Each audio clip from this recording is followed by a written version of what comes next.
Lundi 20 janvier 2025, chers amis internautes, bonjour, bonsoir et bienvenue à ce bulletin d'information. Le Conseil présidentiel de transition dirigé par le président Leslie Voltaire a inauguré officiellement ce vendredi 17 janvier le port de Saint-Louis du Sud. Cette infrastructure stratégique marque une étape importante de la dynamique de développement économique et commercial de la péninsule Sud. Lors de cette cérémonie, plusieurs membres du gouvernement, notamment le ministre de l'économie et des finances, le ministre des travaux publics ainsi que des autorités locales et portuaires étaient présents. Le président Leslie Voltaire a souligné l'importance de ce port pour stimuler les échanges commerciaux de la région. Cette inauguration est le fruit d'une lutte de plus de 20 ans et représente une victoire collective pour le Grand Sud, a déclaré le président dans son discours. Après une pause de 3 ans, le Carnaval national d'Haïti fait son grand retour et se tiendra à Fort-Liberté, chef-lieu du département du Nord-Est, du 2 au 4 mars 2025.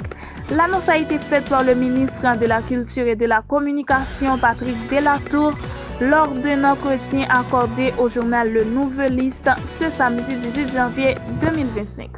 Le commissaire du gouvernement près du tribunal civil de Jacmel, M. Pierre-Wilner Dormeville, a annoncé une mesure importante concernant la sécurité publique à Jacmel. À compter du vendredi 17 janvier 2025 et jusqu'au mardi 4 mars 2025, le port d'armes à feu est strictement interdit sur tout le territoire. Cette décision vise à garantir la sécurité du président Leslie Voltaire et de son homologue colombien Gustavo Francisco Petro Urrego, ainsi que celle de la population dans le cadre des festivités carnavalesques. Le Conseil supérieur du pouvoir judiciaire a décidé de mettre le juge Merlin Bélabre en disponibilité pour une durée de 3 mois. Cette décision, annoncée le 17 janvier 2025 dans une correspondance officielle signée par son président Jean-Joseph Lebrun, fait suite à une plainte disposée contre le magistrat concernant sa gestion d'un dossier de viol sur mineur. C'est un dossier qui suscite l'indignation. Le juge Merlin Bélabre est accusé d'avoir facilité la libération controversée de René Toussaint, directeur d'une école poursuivie pour le viol d'un élève âgé de 14 ans.